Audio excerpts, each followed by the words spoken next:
Good evening, everyone, and welcome to This Old Sled. My name is Eric, and I'm so glad that you could be here for the very first episode of my new podcast.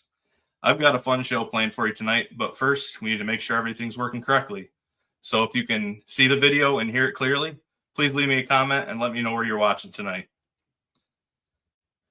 As people are getting comments and getting situated, I just want to give a quick shout out, first and foremost, to all my friends and family that have supported me, not only throughout Vintage Snowmobiles, but through my YouTube channel, Ben Adim. I never expected it to be in the place that it is right now, and I just greatly appreciate all the support. And also want to give a quick shout out to Mike with the Vintage Snowmobile Lovers podcast.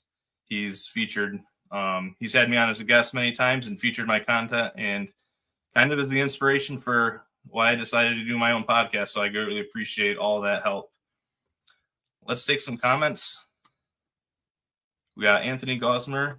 Come in, Max Garage. This is Sanford and Sled. We got my good friend Rich Shad watching from Cleveland, New York. Old Skidoo 2 says good evening. We got Ryan watching from Louisiana. I can't imagine they have too many snowmobiles down there. Great to have you here. Ben from the Vintage Mini Bike Lovers page saying hello, everyone. Hello, and we'll get to hear from Ben in a little bit as he's going to be the co-host tonight. Kristen, Duke and I are watching from Camden. Kristen is my wife, and I greatly appreciate her tuning in and supporting me, even though she really doesn't like snowmobiles even a little bit, but it's glad to see you watching. D. Landsberg, howdy from Wyoming. Old Skidoo 2, hi from Tupper Lake. Glad to have you here.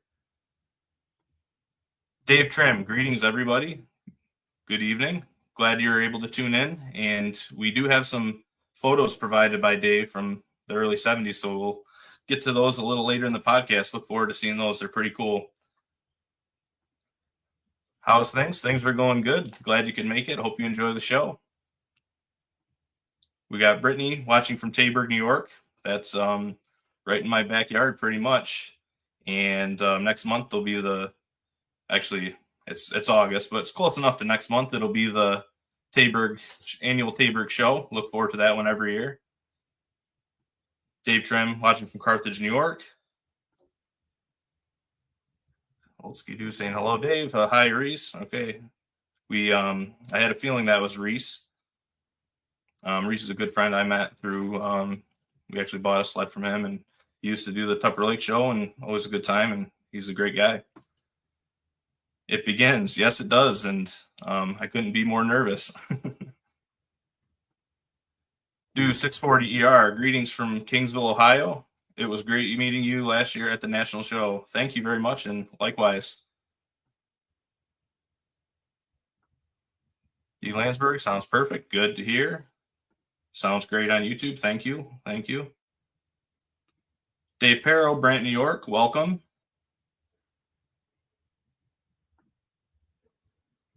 It's Mike. Thank you for the kind words, my brother. No, thank you for everything. Glenn Ford, good evening. Glenn has a very good moto ski collection. Hang out with him at the shows a lot. He's a great guy. Max Garage. I wish he would do more YouTube content. He has a nice collection, and he's just a great guy. Sanford and Sled, Kent, Ohio. Welcome. Jim Holbert, Thetford Center, Vermont. Sounds good. Thank you very much. Okay. Without further ado, let's bring on my co-host, Ben. He is not only my dad, but runs the Vintage Mini Bike Lovers page on Facebook, and also the 1973 Skidoo Blizzard Lovers page. Hey, everyone. How you doing tonight? Great. Really good to be here, Eric. I'm really proud of you doing this. Obviously, as you said earlier, it's a homage to Mike LaPierre and the work he does. And, people have asked, is Mike still doing his thing, or, is this to replace that? Absolutely not. This is just one more opportunity to get together and hang out with a lot of our friends. When I was watching the comments come in, it was kind of neat to pick out. I don't know everybody's YouTube handles, so I was not really sure who everybody was, but I did pick out Reese, and he said we should do some trivia and name that old sled.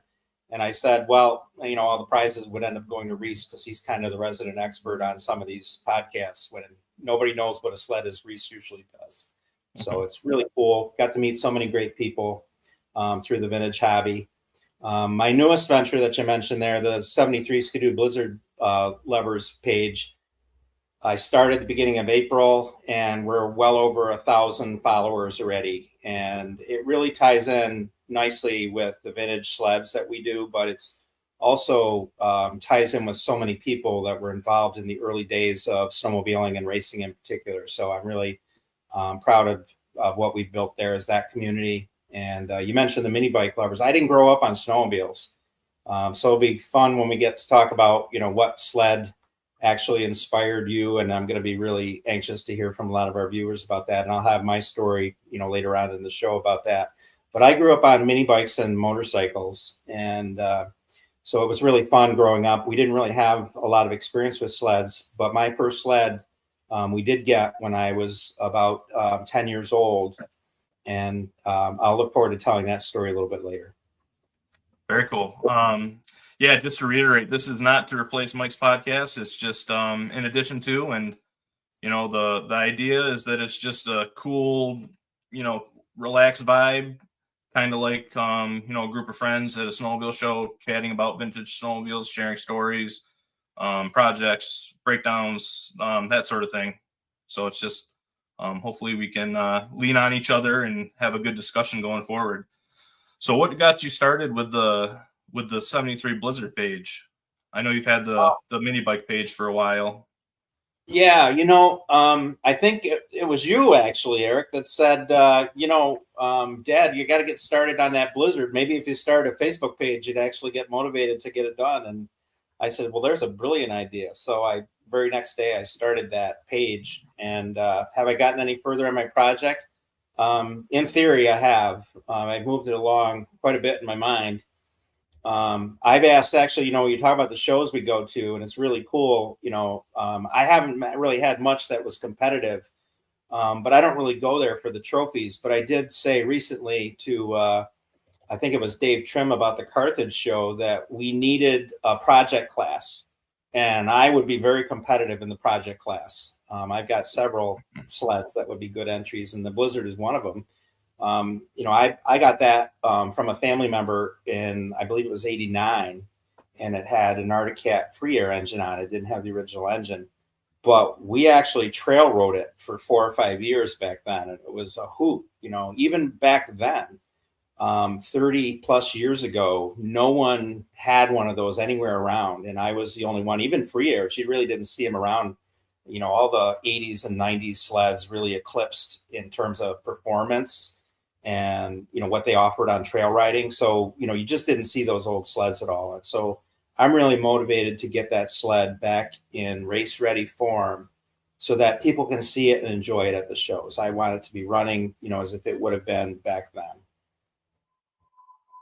Very cool. And actually, I have to say, since I guess we've been in this, there's really not that much about the 73 Blizzards, and it's really hard to imagine because they're such awesome sleds. But since you started that page, there has been a lot of images popping up that I've never seen before. And I mean, I scour the internet looking for, photos, videos, that sort of thing. So it's just cool to see, there are so many more 73 Blizzard fanatics out there. Well, what's really interesting too about that is that we are right in the epicenter of the New York vintage racing scene, if you will, or what was the racing scene back then, I should say.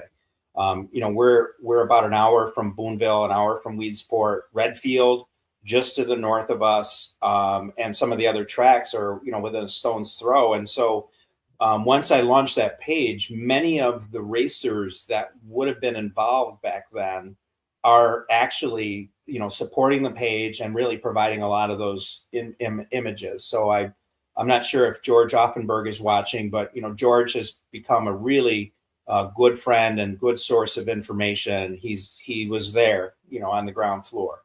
He actually raced a 73 Blizzard on the ice in Redfield back then. That's what's really cool. Yeah, for sure.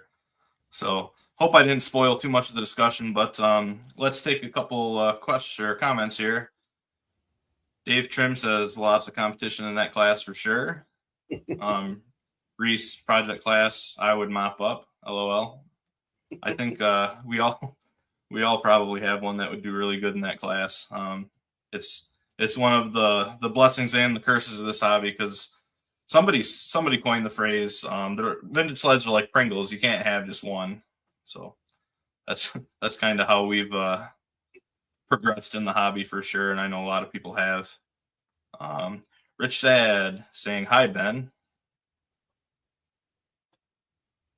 Vintage Snowmobile lovers, this is Mike. Hello, Mike, with the Vintage Snowmobile podcast. Eric is my dear friend and has my complete blessing and total support in his endeavor. I greatly appreciate that, and also looking forward to you getting started back up and being on the podcast, hopefully. And then Rich said, do you have to bring all the pieces, or will pictures work? Yeah, you have to bring all the pieces, and if it's out in the back 40 rotting away, you have to bring all the rust dust that's deteriorated over the years too. So it doesn't have to run, but you have to have the complete sled and parts at least. So without further ado, let's get into the main topic for discussion. And I kind of bounced back and forth with a couple ideas, and I settled on this topic because for me, it's just, kind of really fully encompasses why I'm involved in this, because this hobby is very much nostalgia driven. It seems like everybody for the most part is into these sleds because that's what they grew up riding. And I did ride a vintage snowmobile growing up, but I just don't have that much memories. By the time I was old enough to ride, it was pretty well past its prime and, got parked, and it's been parked since. So for me, the vintage sleds came, much later as an adult. We were heavy into the riding. We had the modern sleds, and we were riding at our favorite place, Winona Forest, and just riding those trails through the forest. They're perfectly groomed, and they're windy, twisty trails, which are my favorite. And I just was thinking, man, it would be cool to ride a vintage sled through this trail system. And that's kind of how we got started, I would say. And, we had a few vintage sleds in the barn, but just nothing that we ever did anything with up until, we got into this heavy. So I want to know, what is the sled that made you fall in love with vintage sleds? And I think you can answer this a lot of ways. Like I said, the first sled you rode, maybe it's a sled that you saw at the dealership when you were buying parts or snow jacket or whatever the case may be. Or maybe you're like me and it came much later, and it's just the first sled that you bought that, created a domino effect and turned into, 5, 10, 15 sleds. So what do you think, Ben? I think you're right. I think that is multifaceted, but for me, it really is that 73 Arctic Cat that we had. My dad bought it from a neighbor. They had bought it brand new for Christmas for, that family, and it ended up being not used. And so they sold it to us, and my older brothers really rode the snot out of it. I was really too young. It was a 292 single, but honestly, it had so much compression. I could not start it by myself. And my younger brother and I used to spend a lot of time trying to get that stupid thing started. And so I pretty much spent more time under the hood than actually on that sled in those early years. But it kind of fell by the wayside. And then when your brother Justin was like 5 years old, I kind of got the renewed interest. I'd really like the kids to ride. And so, I fixed that one up, got it running. And then I found a second one that ironically on the cowl, it had the name Mom in those cheesy stick-on mailbox type of letters. And so we rode those quite a bit on the trail. And on one of them, it was our original sled. I got the best ride out of it ever. We were cruising along in Redfield area, had it wide open, it was like about 49 miles per hour maxed. I was wide open throttle on a seasonal road. It was perfect. Conditions were perfect. And I said to myself, man, this thing is running the best it ever has. And then all of a sudden it went boo. And that was that. And I did get another engine for it. I did rebuild it, and we did get a little more use out of it. But I still remember that like it was yesterday. Friend was riding. Actually, it was our mom's cousin-in-law, Paul. He had actually a 74 LT gray, and he was able to tow me all the way home. It was like, I don't know, it's a good 20 miles, But then we were riding some road because, there wasn't as developed a trail system back then. So we pretty much, rode the road most of the way getting it back. But that, to me, I was hooked on that, really. And that was about the same time I got the Blizzard. So that's really the sled for me. And I don't know if you stored any of those images, but if you got that, pop it up. Because I know a lot of people are familiar with these sleds. But to me, it was that classic, color scheme and the leopard seat and whatnot. And so it was just a lot of fun to have. And we still have both of those sleds. And I know that's a goal of ours, is to, try to get one refurbished so it's actually, running and rideable again. Yeah, so I can definitely attest to working on it more than riding it. It seems to be the case for a lot of those old sleds. I was going to try and get those images, but I'm not going to be able to do it while we're live. But yeah, I remember riding it, and obviously there's a picture of me riding it, but I remember more so working on it. It was always dark, because we had spent the day bringing in firewood or plowing the snow or whatever we were doing that day, and finally got time to probably had dinner and then went out to work. We didn't really have the garage set up then. We were working out of the shed, and it just always was something. And we were working at night, and the first test ride was always at night, because when you're working on something, the first test ride is always at night, because you push through and you want to get it done. And usually you get some laps out of it, and that was that. And the next day you went to start it up, it may or may not decide to want to run that day. I remember coming home from school one day riding it, and I wasn't strong enough to pull it over. That single made a lot of good compression, and you needed to work the throttle and pull it. Well, I could only pull it with two, with all I had, and I couldn't do both. So you probably never even heard this story. I would prop the back end up, and I would wrap a little twine or something around the throttle, just loose enough to hold it, but I could get it off easy enough, and I would just pull with all I had. And I remember the last time that's what I did. I rode it for a little bit, and then Mom comes out, and there was an issue with the furnace, and so I shut down, went in to help her with that, and went back out and couldn't get it started up again. And that was the last time I remember riding it. And from there, it had issues with the drive bearings and some other things going on, and that's kind of what parked it. So it's it's just interesting to think that same sled that we were always working on, you were riding up to Redfield and Cassogue and Williamstown and all those places. So when you mentioned riding, a first ride at night, what else did we ride the first time at night without a headlight on it and a headlamp?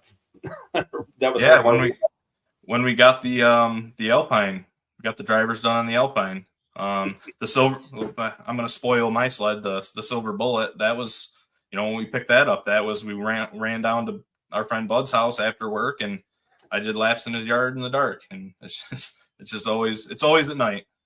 And usually someone's not happy about that because you're making a lot of noise, but it is what it is.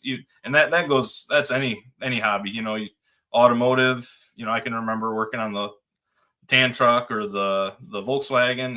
The test ride is always at night, and I stand by that. So I think it's good. My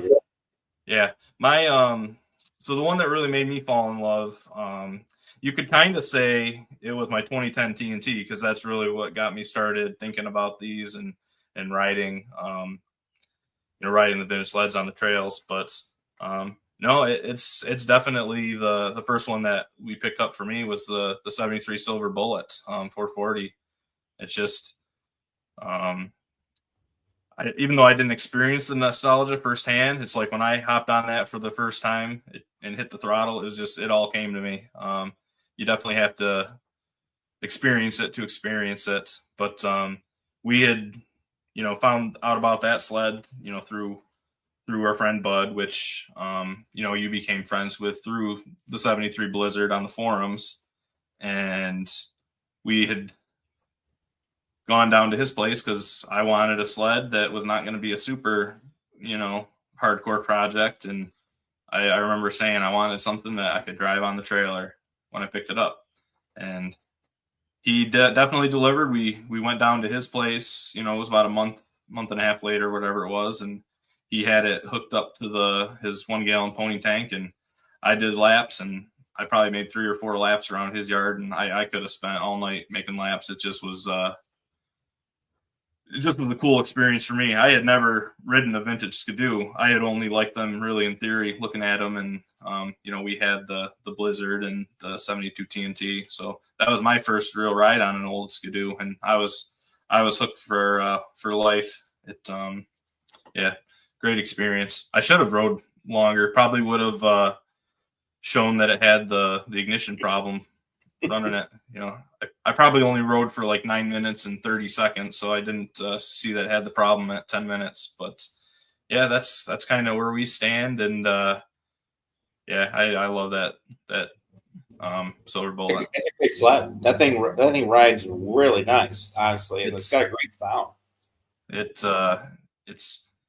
It gets a bad rap for a lot of reasons, and I think a lot of people are disappointed with the performance or lack thereof compared to like the 72. But looks wise, it's just so unique compared to what Skidoo was doing. Strictly the paint, because let's be honest, it's pretty. The shape of it's pretty much a 72 TNT, but the color was pretty unique. And really, they started looking at like ergonomics, and they had the panel, the dash panel, starting to close off the engine and make it feel a little more complete. And it is comfortable to ride. It's kind of like my sweet spot because it's got the slide suspension, and it handles a lot better than bogies, but it gives you that vintage feel because it is at the end of the day a steel tunnel with a center mount engine. But we have a ton of comments coming in. Let's go take some comments and discuss here. Bear with me. It's my first time. My first time running the show, so it's going to take a little bit to get used to that. So our first entry, we got Rich Shad, 67 Polaris Colt, and I would ask him about this, but I kind of know a little bit about the backstory. I believe that was the first sled that he ever was his. His dad took it on trade for like a chainsaw or something and got it running, and Rich rode the snot out of that. And I didn't know this until someone had reached out to me. Another friend we met at the shows had reached out, said he had this sled for sale. He's wanting to get rid of it, and asking if I knew anyone that wanted it. And I had no idea. I figured if anyone did, Rich would. He's kind of a little more in deep with the Polaris circle than I am. So I sent him a picture of it, and he's like, well, yeah, actually I would. That's exactly what I had as my first sled. So we went down and got it, and it fired up and ran pretty good, and he did a bunch of work to it. And I still haven't seen it out on the snow, so I hope we can change that this winter. But I'm not surprised that he chose the 67 Colt. D. Landsberg, 1968 Skidoo Super Olympic. That seems to be a very popular one, and our friend Bud actually has one. He's very fond of the 68s, and he had turf skis set up on it a couple of years ago and let me ride it around, and it's definitely a fun sled. Now, is that something that you had growing up, or a family member had that you rode? What's the story there? I'd like to get more details about that for sure. Mike from Vintage Snowmobile Lovers, 1972 Arctic Cat Cheetah 440. We got it in 72, and it was a total game changer. No turning back. I'm not surprised by that. I know he's diehard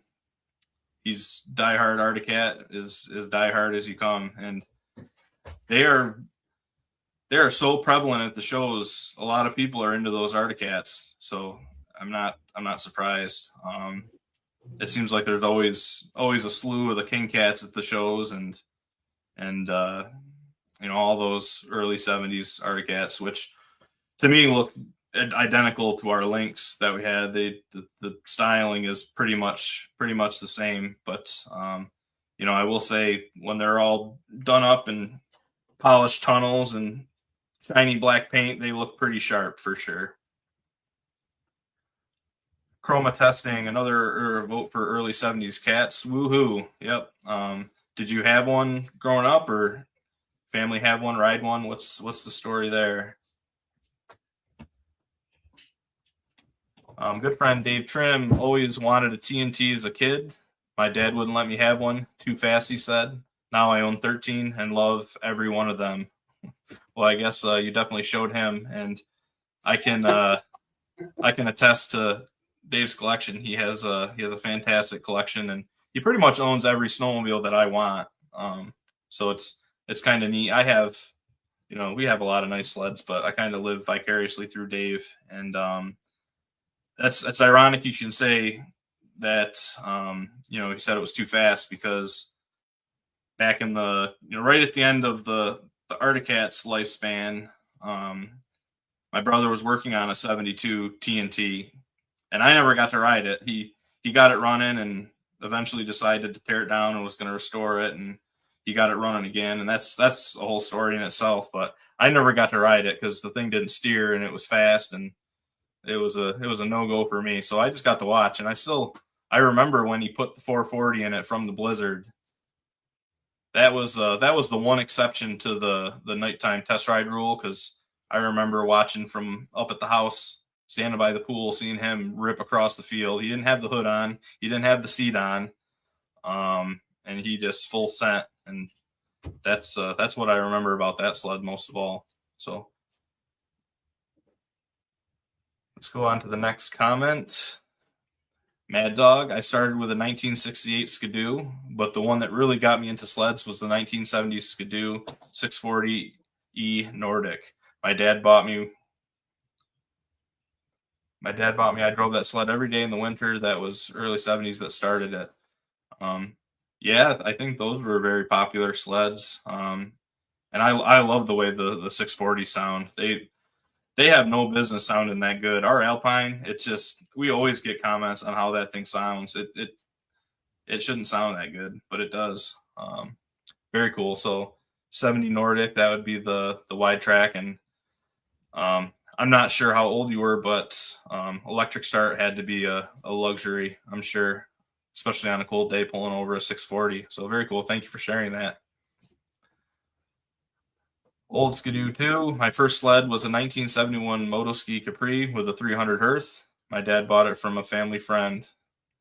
I thought you were going to say Red Devil, honestly. I didn't know that it started with the Motoski Reese, so that's very cool. Where's that sled today? Do you still have it by chance, or is it long gone at this point?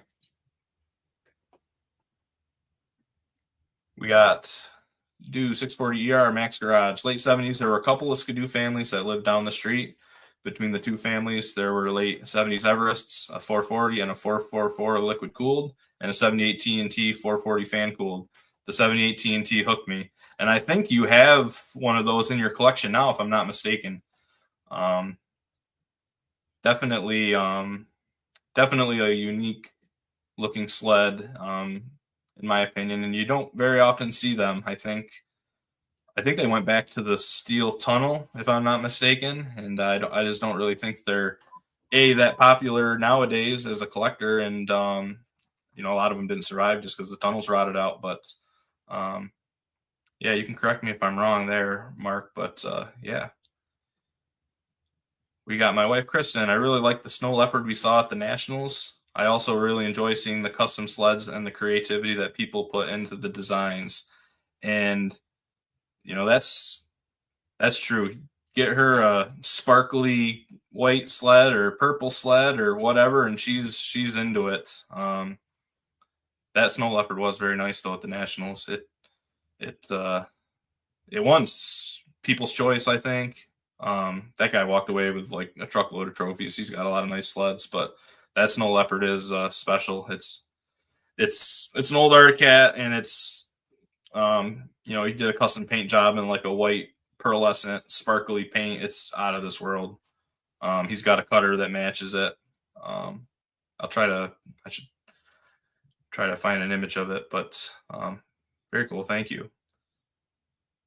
My dad brought home a new 1969 Nordic and a 1969 Olympic 12.3 new on a Ski-Doo trailer. What I say, they're like a Pringle. You can't just have one. He came home another time with a new 74 TNT 400 free air. That's quite the range of sleds there, because I'm sure that 400 free air was like a Cadillac and a supercar compared to those old bombers. But I should have talked about my 74 free air, because that was the first one that kind of Bud offered to me, and it was just too much of a project for what I was looking for. But those are sharp sleds. Yeah, I think those 12.3s everyone really talks highly of too. Seem to be pretty popular. Anthony, my brother and I shared a 71 Nordic 399. Great sled. I was usually manning the controls, and my brother would drag behind, hanging on to the rear chrome, buzzing up and down the NNW tracks and the Canyo. Yeah, I'm sure I mispronounced that, but yeah, very cool. I do remember a couple times riding, driving, and my brother was riding on the back, and I remember specifically the one time I launched him off, however, and just kept on going, because that's what any brother would do, right? Ryan, the Olympic 12.3 was always fun, like I thought. Dave Trim, a new 400, that must have been a great time as a kid. Yeah, that had to be a blast to ride, and I hope I get to ride one someday. Somebody's got to make that happen. Do 640, great times. That was a great way to destroy a nice coat. Yeah, definitely, for sure. Probably get in trouble nowadays. People are a little more sensitive to stuff like that. Moto ski. My dad buying a 68 Moto Ski Capri and a 69 Moto Ski MS-18 for my brother and I to ride, and dad riding his Moto Ski 440. It's all his fault. Yeah, it's interesting to me that right out of the gate, so many people were getting pairs of these things. That was back at a time when they were affordable, and you didn't have to take out a second mortgage to afford two of them. Bought used in 1970. That was in regards to, bear with me here, 1968 Ski-Doo Super Olympic. Very cool. Chroma testing. Yes, we were an Arctic Cat family in the 70s. Our neighbors were too. We looked like an Arctic Cat commercial going down the trail. That's funny that that's how it worked out, and I'm sure the dealership network played a part in that. But as you're going to see a little bit later with the vintage photos that I have, it seems like it was very regional by what sleds people rode. It seems like almost like they were an Arctic Cat gang or a Ski-Doo gang or Polaris gang, whatever the case may be. But that's just interesting how that worked out, and I'm sure just the locations of the dealers had a lot to do with that. Reese, Red Devil was my real dad's. He passed away in 79. My stepdad bought me the Moto Ski in the early 90s. Gotcha.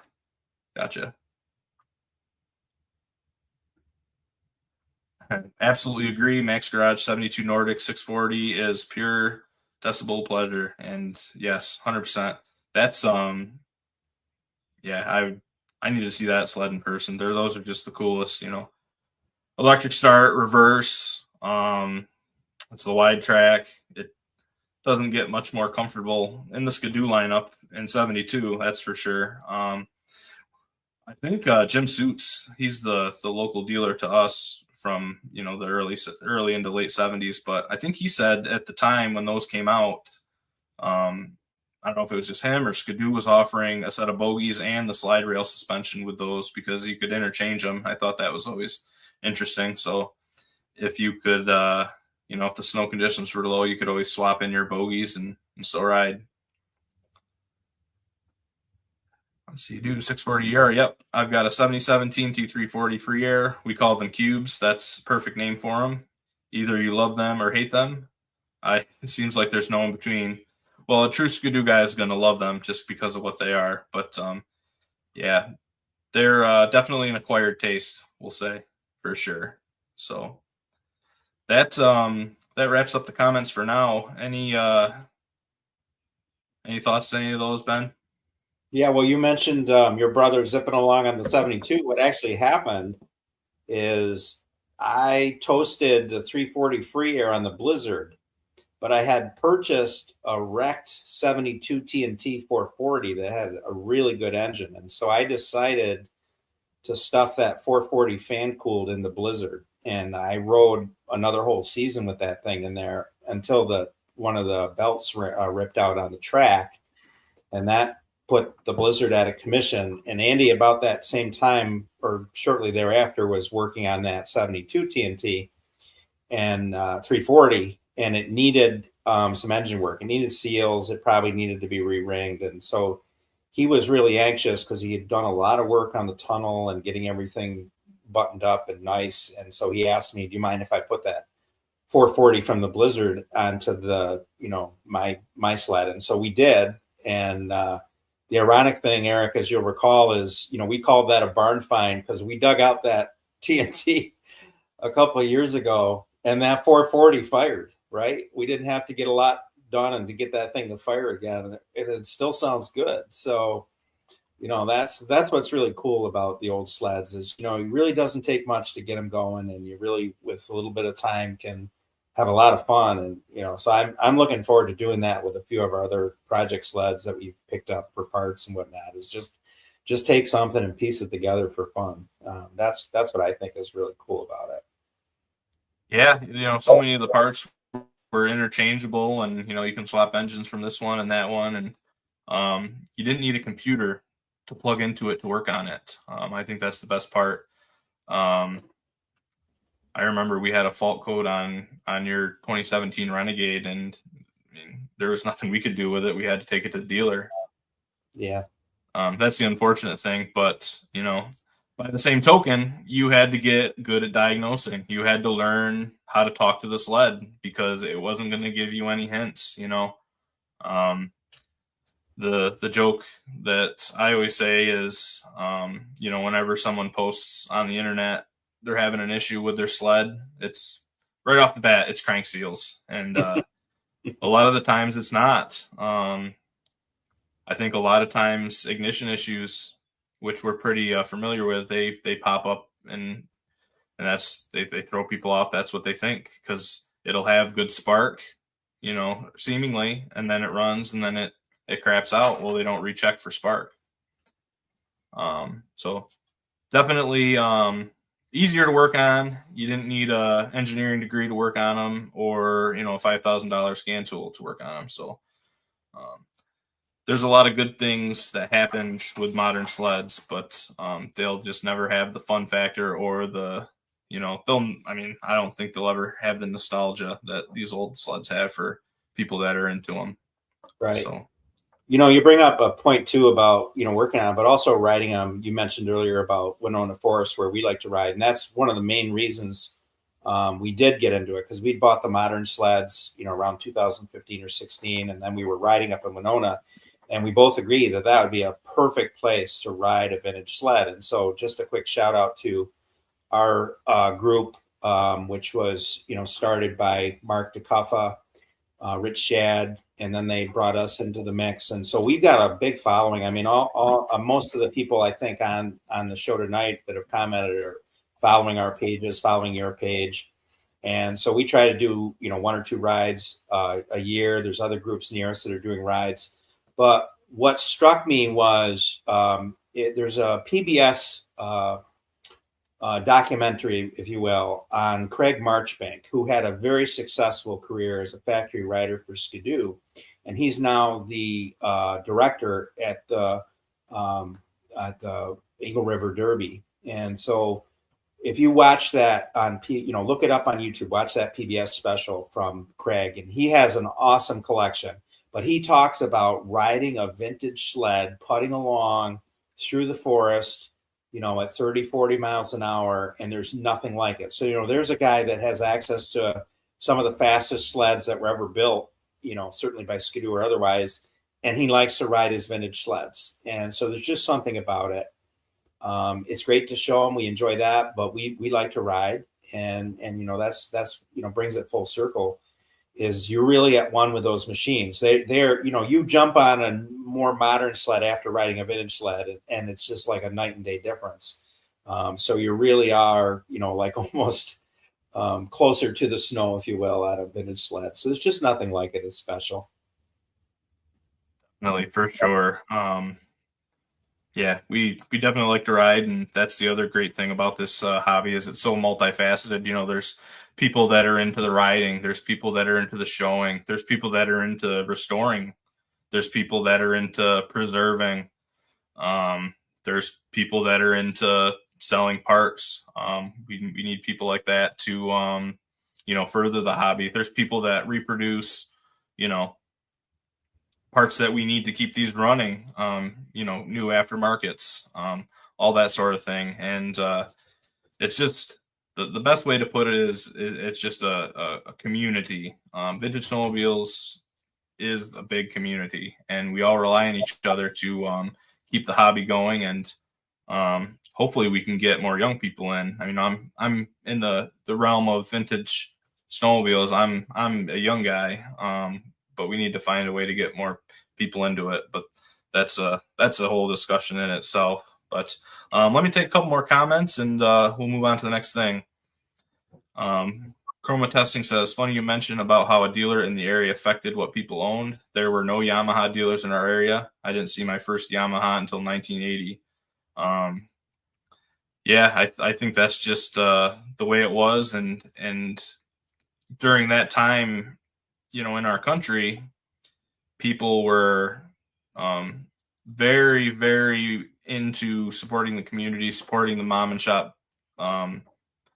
pop businesses. And for Skidoos anyway, that's how a lot of them started. They weren't the big flashy dealers like we have today.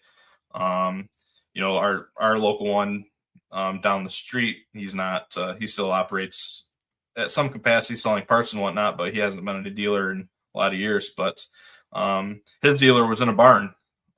His showroom was in the second story of that barn, and that's the kind of thing that you could do. And I would have to imagine Skidoos were very prevalent in the area.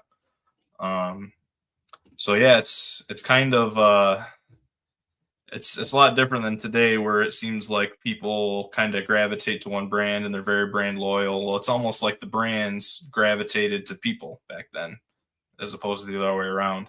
But thank you for that comment. Dude, 640 72 lighter has a 72 Nordic, has a cigar lighter too. Not that I'm into that. They were putting cigar lighters on everything. We had a Massey Ferguson garden tractor, 67, I think, and it had one, and then that was a factory option. Just look at cars, how long they had them.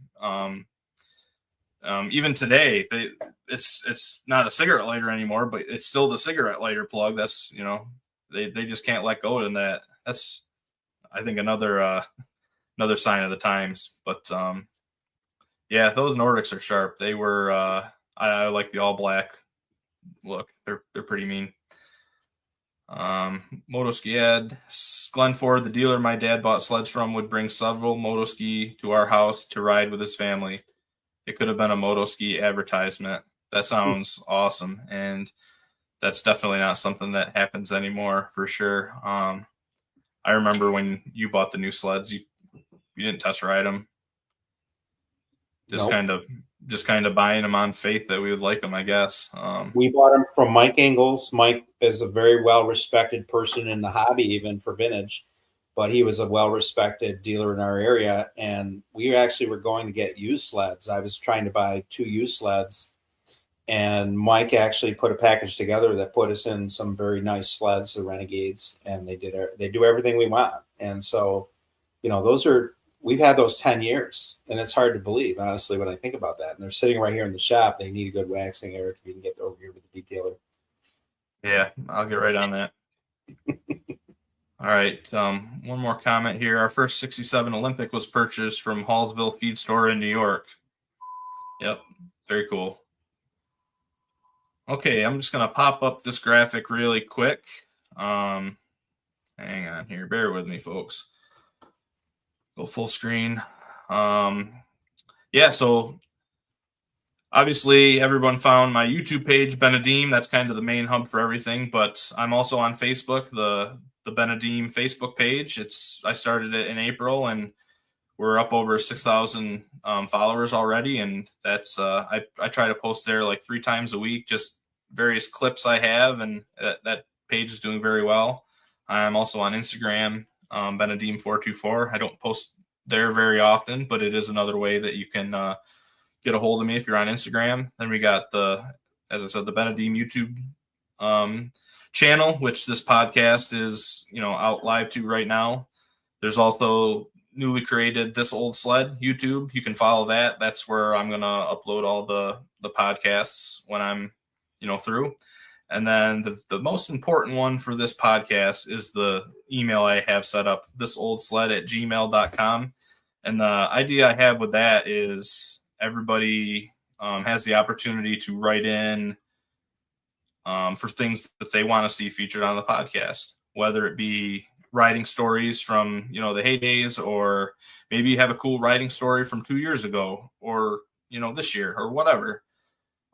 Breakdown stories, projects you're working on, any of that sort of thing that would make a cool topic to discuss. I'm here for it, and I would love to hear what you have to say. So that's probably be the easiest way.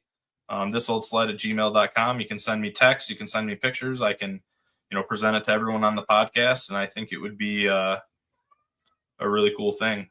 So let's remove that, bring us both. I'll get the hang of this eventually, but yeah, so in the spirit of what I just said, my good friend Dave Trim, he had sent me some old images from the 70s. They're some images from his family, but mostly of the original Carthage Snowmobile Club. We figured at least from like 1970. Actually, no, it'd have to. Some of them are later than that because there's a Silver Bullet and a 72. But yeah, the Carthage Snowmobile Club back in the day, and yeah, they're just cool old images. So let me get that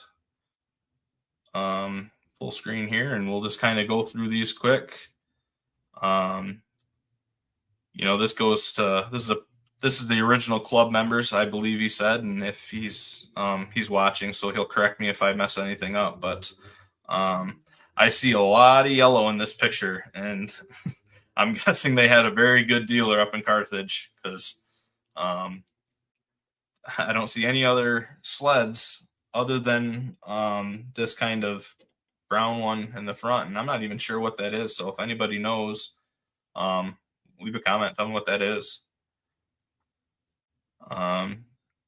Another shot. I believe this gentleman in the back in the red with the goggles on his head is Dave's uncle, he said, I believe.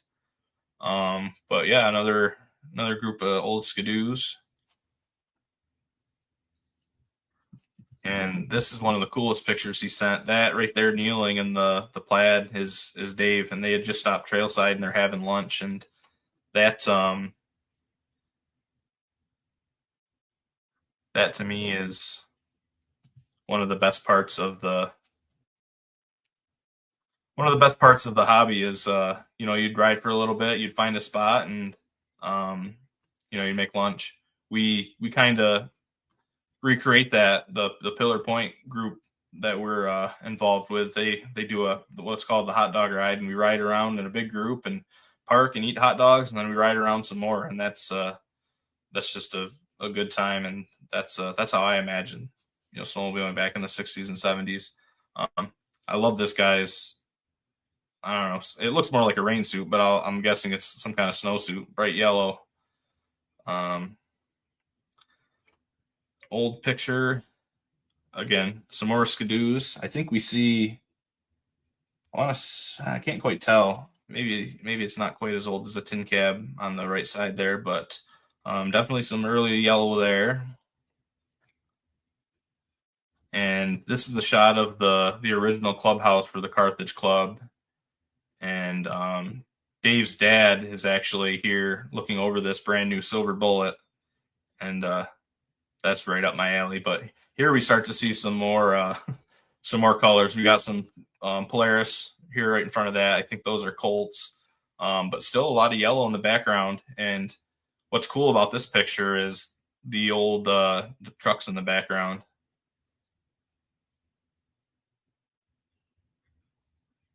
Another shot here of the clubhouse. It looks like this Arctic Cat here in the middle is making quite a bit of smoke. I'm not sure what this one. It looks orange, maybe a moto ski, but it got cut off. And interestingly enough, is a Raider right there in the middle, twin track Raider, and I wonder if that is the gentleman Carl who, if he has anything to do with that, because I think he's from that area and he still collects the Raiders. Those were such a cool, unique snowmobile. But this image, like I said, I think that's his uncle in the red there. It looks like they're trying to drag out a sled that maybe got stuck. Not sure if that was where the trail went through or what happened, but it looks like they're trying to pull it out, and it got stuck. And that was kind of the beauty of these sleds. It was manageable if you got stuck, not like the new sleds where you need to hire a crane to lift them out. And then they get the sled out, and it looks like they're pulling the uncle out because he looks a little stuck. That's too funny. And this is my favorite picture that he sent. That's Dave right there again in the red plaid, and he's driving a 1964 Skidoo. He didn't tell me if those were siblings or cousins or who was riding with him, but that Skidoo was getting a workout. Two riders, and it was pulling a tow behind. But it'd be interesting to hear the story about the windshield, and it looks like a higher backrest. Is that something your dad customized, Dave, or is it did somebody break it and had to get replaced? I think that would be an interesting topic to find out. But yeah, let's take some comments. Chroma testing, great images. Yes, I agree. I always say I wish I could go back in time with my high definition GoPro and camera and just take some really good photos and videos from back in the day. But this last image here is just it's a surprisingly good picture for being that old. Dave Trim, Gamble's Distributors. I'm guessing that was the dealer. Very cool. Rich Shad, Snow Pony. That must be the one in the beginning that I was asking about. Right there, Snow Pony. Okay, cool. And then we got a Chrysler. Huh. So is it a Chrysler Snow Pony, or do we have a difference in opinions here? Vintage snowmobile lovers, nice skidoos. Thank you for the trip down memory lane. The good old days. I totally agree. We have Dave Trim saying that's a pic at Cranberry Lake. Okay. That's a cool picture. For sure. Definitely. Old Skidoo, post the pic with the brown sled. All right, Reese, we're counting on you to settle the debate here. We got Mike at the Vintage Snowmobile Lovers page. Totally agree about trailside bonfires and lunches. Lots of laughter and great times. I'm not even sure you could get away with that anymore. Much of the trail system these days it's on, like state land and that sort of thing. I'd love to bring that back. That's the best part. Definitely was more about the smiles and the great times as opposed to riding as far as you can and as fast as you can. Just difference in the times, I guess. 66 Olympic. I know Mark has one of those. I think maybe that one was a 66. Both of those, maybe. I'm not as in tune with the older bubble nose, but that might be a 66 too, I think. That picture gets me every time. They're just having a grand old time. Classic, love the image with the kids and the sled behind. I agree. There isn't a cell phone or iPad or TV or video game in sight. Just good, clean, old-fashioned fun. Dave Trim, the neighborhood kids. Okay, very cool. That was nice of you to tow them around on the old Skidoo. Reese says it's a ski pony. Okay. Chrysler. Got it. Where they're pulling my uncle out, that's in Reese's backyard, aka Lake Lila. Too funny. It's small world. It's just crazy that there's some personal history and it ties into with even some people that are watching the podcast. That's interesting. We've got 27 people watching right now, which is fantastic. I greatly appreciate everyone tuning in. What a surprise tonight, Ned. I know he's a pretty loyal subscriber to my YouTube channel. I hope it's a good surprise, Ned. Looking forward to catching up with you one of these times at a snowmobile show. I know he's got a couple Alpines. He picked up I'm drawing a blank, an Alpine too, recently, and then haven't had a chance to see him yet. Ned also, when is the next sled show? I think there's actually one down your way in the early August, but the next one that I might possibly be going to is the Taberg show, August 11th, I think, right here in Taberg, New York. You got to get on Facebook, Ned, and join North Shore Vintage Sleds. Rich does a very good job of updating all the shows. So what are your thoughts on these images, Ben? Oh, I loved them. I agree with really everything you said, Eric. These are great shots, and it's awesome that Dave has this direct connection to his childhood and is able to continue to enjoy snowmobiles years and years later, right? And so same thing, with me. My memories early on, your memories early on. That really seems to be a common denominator. And it's really great going to the shows. You mentioned your Silver Bullet. I get the biggest kick out of people walking by and talking about it. Every time we're at a show, it doesn't matter what sled is there, people talk about that Silver Bullet because either they rode one, their uncle rode one, a friend had one. And so love them or hate them, there's always a lot of interest in those sleds. And it's just true really with all the older sleds. As the hobby has expanded, they're already creating classes, modern classic, for instance, and shows around us. Ed Stab is one of the major promoters, really a great friend to the vintage hobby, member of the Eastern Snowmobile Racing Hall of Fame. Ed has expanded because the truth is the hobby needs to evolve. These sleds are never going to become obsolete, but people are going to continue to enjoy the more modern sleds as well. And still, I think to appreciate what you have now, you really have to understand what was available then. And so I think it really brings it full circle. So I just really enjoyed seeing those images, Dave. I really thank you for sharing them with Eric to put on. Yeah, and that's kind of a perfect example of what I'm looking for. Send me your old sled pictures, your old stories at that email. Let me pop that up here real quick. I'll get the hang of this eventually. Where'd it go? Come on. There we go.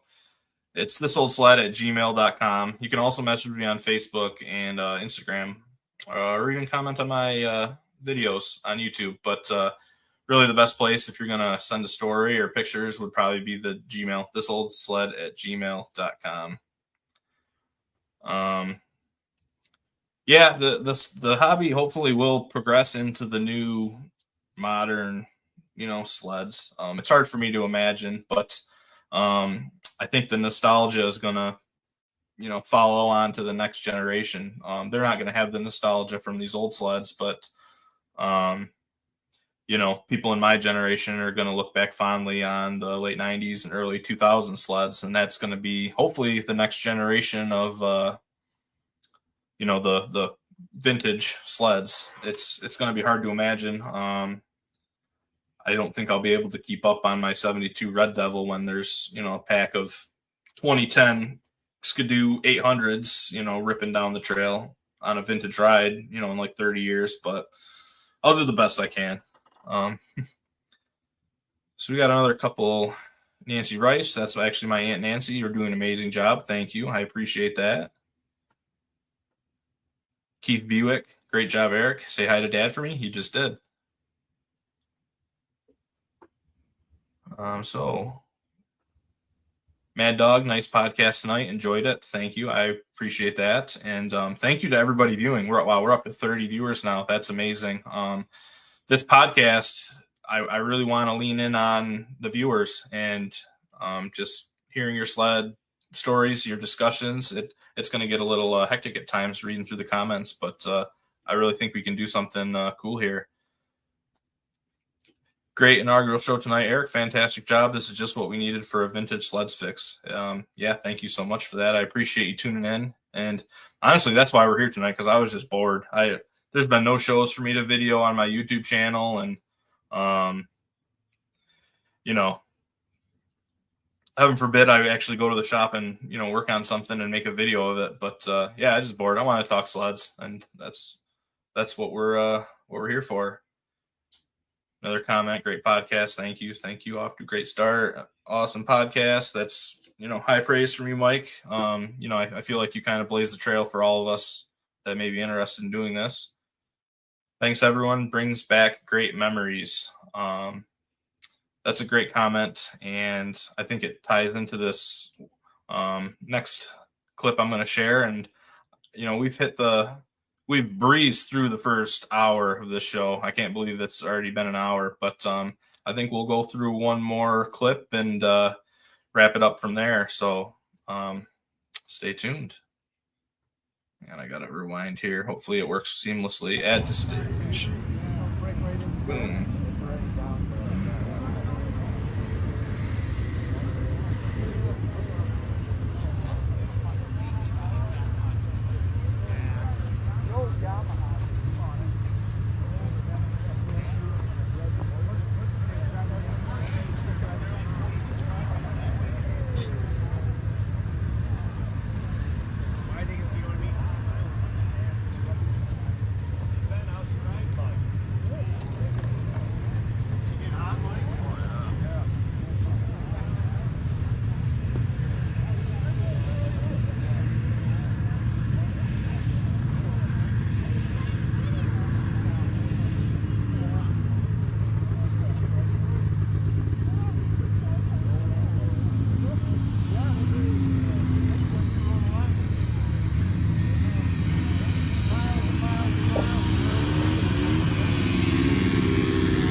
Any thoughts on that, Ben?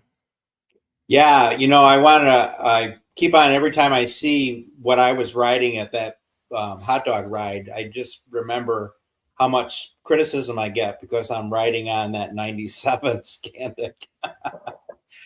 But I know Rich and you like to razz me a little bit because you guys are, taking the moguls and I'm kind of gliding over them in that, long track Scandic, the wide track. So yeah, my goal for the vintage rides, and this, is to get a 97 triple, one of the 700s. I think that'll, kind of settle in. It seems like it's modern, but it's really not. And as we continue to progress in the hobby, I think I'll enjoy riding something that's got a little more power behind it. Although I certainly enjoy riding the singles and whatnot. And you've talked about it. Maybe we should have separate riding classes when we're doing these vintage rides, and maybe have a ride just for the singles, so that we're not trying to compete with each other going 60, 70 miles an hour, because a lot of those sleds are doing that easy. That's the hard part about a ride like this. Fantastic participation, a good array of sleds, but some of those sleds are not going to keep up with your Scandic, which isn't even that fast, or some of the modern classic sleds, in the late 90s. It's apples and oranges comparisons, and it's hard to keep up. But shout out. We should give a shout out to Pillar Point, though. That find them on Facebook. They organize 2 rides: this hot dog ride, and then through the Barnes Corner Snowmobiles, there's another ride, and pig roast usually. And that's just a great group of people. And the people there at these events are awesome. You spend a lot of time afterwards talking to a lot of the people with the elite, people with that 340 single, just awesome people. And that's what you find universally at these, the vintage events. It's just a good group of people getting together and having a great time. Yeah. And this is what I picture, snowmobiling being like in the 70s. It's just a big group of sleds, and, we're going to have a hot dog. So I'm here for it. It's a great time. So let me find my place with the comments here. I'm a vintage guy through and through, but the first newest sled I bought was a 96 Formula Z 583. Those 583s are really snotty. They're fun, but I had to sell it to pay rent. That's a bummer. Recently bought the same machine. Glad to hear that. That was from Reese. Anthony Gosmer, thanks, Eric. Heading to the garage. Hope you're working on something fun and not frustrating at all, because I know vintage sleds are very frustrating sometimes to work on. You think you have them licked, and something else pops up that you didn't even think about. Mike says, thank you. I may have blazed the trail, but you are the one who keeps things going when I can't do it anymore. Well, hopefully that's a ways out. Ned was out in the trailer piling stuff, the Ski Rule RT300. Very cool. Would love to see pictures of that. You should definitely send those my way. Do 640. I saw a Scandic. I love me a Scandic. Not just a Scandic wide track with high and low. And also kudos to the Tupper Lake Club, because they made that available for sale, and we were able to close on that. So really, again, Reese, we're so elated, and I know you and the board at the time were happy that it was going to be put into service, and we use it a lot to groom our local trails here on our property. It's been a great sled for us. For sure. It's rides. I mean, it's not super. It's comfortable to ride, but I think it rides more like a tractor. It's kind of more utilitarian for sure. But Scandic, she's a good old girl. Yep. Thank you, Reese. You did a great job on it. I really hope to get out on these rides this year, and we hope to see you out on the rides this year. I know I always see you working on stuff. The Raider that you just finished up at the end of last year. Whatever else. You got to get that Red Devil going. I can't be the only one out there riding it. Rich Shad. Hang on, I got to pop this here. My hard to read the comments with the video up. So many memories for those of us that remember those days. I took a snowmobile safety course in 1968 with the Vanderbilt Snowmobile Club and rode a 1968 Fox Track with my mom that year. For sure, a lot of memories, and I know you have a lot of old video reels. Maybe we can lean on some of that for some future podcast episodes, because I know that stuff is great to see. But The Vanderbilt Snowmobile Club is still active, which is pretty cool. They help us out a ton with our vintage rides that we do in the West Monroe, Cleveland area. And Rich Shab said, "Great job tonight. Thank you very much. I appreciate that." Um, I'm just so thrilled with everybody that tuned in and made this a success, because this went exactly how I wanted it to, and the time flew by, which is a sign that we were having fun, right? And I couldn't be any happier. The plan moving forward is, I got some pretty big things happening in my life in the very recent future. So I'm going to try to do a podcast live the last Tuesday of every month. So the next one, I don't even know what the next one would be. Let's see. I don't know. It'll be at the end of July, which will be shoot for July 28th, same time. It'll be the same format. But in the meantime, definitely send me your images, send me your video clips. We can figure out what what we got to do to make that happen. And hang on here, I got to get this. So yeah, follow me on Facebook, follow me on Instagram, YouTube, and the important one, thisoldsled@gmail.com. I look forward to hearing all your stories, and hopefully we can snowball this podcast into something really big. Take a couple more comments. We just bought Vanderbilt ski dozer. That sounds cool. You got to send me pictures of that. And I didn't even know it was for sale. That's a bummer. I would have found a way to make that end up in the collection. But very cool. Yeah, definitely send me pictures of that. Ned took my safety class in 1970. 728. Yep. Thank you. Glenn Ford, great first show, Eric. I appreciate that. We have to talk because you have a fantastic collection, and I know a lot of people would be interested in seeing what you got, because you actually, if I'm not confusing with somebody, you still have, the original sled or two sleds or whatever that your family has. So that would be the perfect topic to discuss. Dave Trim, nice job, Eric. Good things coming your way. Enjoyed the podcast. Thank you, Dave, and thank you so much for the images. I think they're definitely well received, and I certainly enjoyed seeing them because they were all yellow for the most part, a lot of yellow. But thank you again.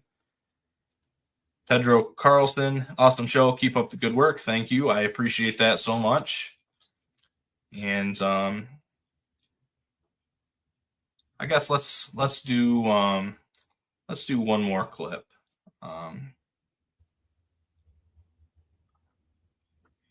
One more clip, and then we'll wind down and give our final thoughts here. I know Rich will appreciate this one, and you'll see why in a minute.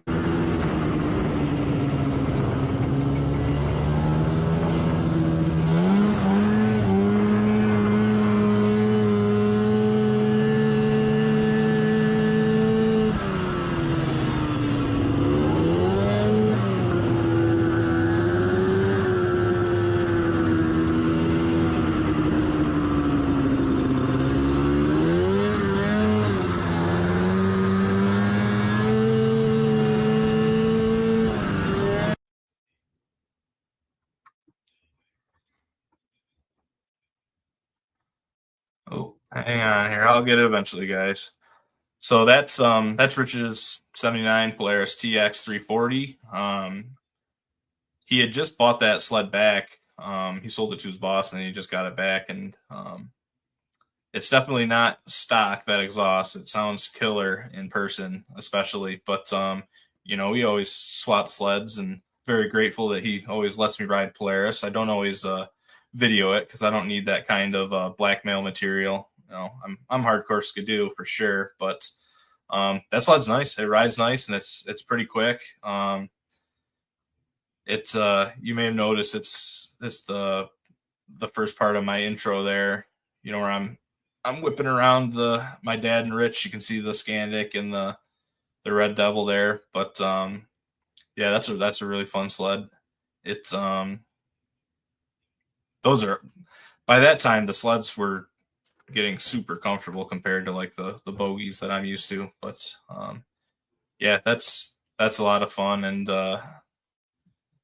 this video was taken at our private trails at Carterville Manor, and that was like a freak snowstorm. I don't want to say freak, but we didn't have that good of a winter. That was 2024, and we got like a late March snowstorm, and it was actually plenty of snow to ride. We did a lot of riding Saturday, and then that Saturday night we groomed the trails, and this was us riding the following day, and it didn't take long. We had the trails mint, and probably by noon I would say they were pretty well trashed because it just got so warm. But that was a fun day. That was a lot of fun. So yeah, it's been a great night. It's a lot of fun. I hope everybody can tune in on July 28th. And in the meantime, send me your videos, send me your stories, send me whatever, and we'll talk about. Yeah, what are your any closing thoughts, Ben? Yeah, Eric, I think you did a great job. I'm really proud of you. I love you, son. You did an awesome job, really. And it's really, I think, from what we talked about, this will be an evolving thing in various topics. And a future topic I'd like to talk about is to get viewer input on some of our projects. We've got a project list a mile long, and we can maybe talk in the shop about pros and cons about things, and just have that be an episode. Other than that, I hope the viewers really do follow through and send you videos, because I think that really adds a lot to it. And the more we get to know people and whatnot, it's just the more that everybody has an interesting story. Everybody has something to say about this and why they're involved or what they used to do about it. And it's just really what fuels us continuing to do it. That's why everybody likes to get together. So this is just another way to really expand upon what we're otherwise doing at, the shows and whatnot. So I think, again, you did a great job, and I'm really proud that you decided to do this. Yeah, thank you. I appreciate that.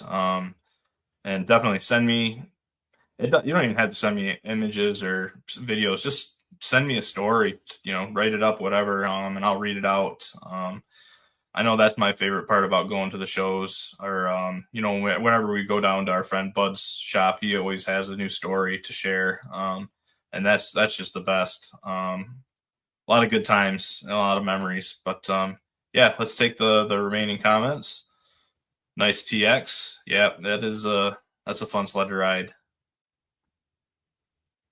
Reese, thank you, Eric. Excited for the future of this podcast. Thank you very much, Reese. I appreciate you tuning in and, everything you do for the, keeping these old vintage sleds running. And, you did a great job on that Scandic. It's never really let us down. Rich says crank up the volume. For sure, definitely. That sled sounds mean.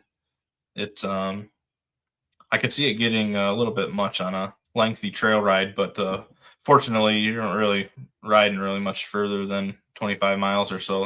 That's about the going rate for a vintage ride in our area. So I think it's manageable for that, but it does sound good. D. Landsberg, great job. Appreciate that. Thank you for tuning in. Ned, great job. Thank you for tuning in.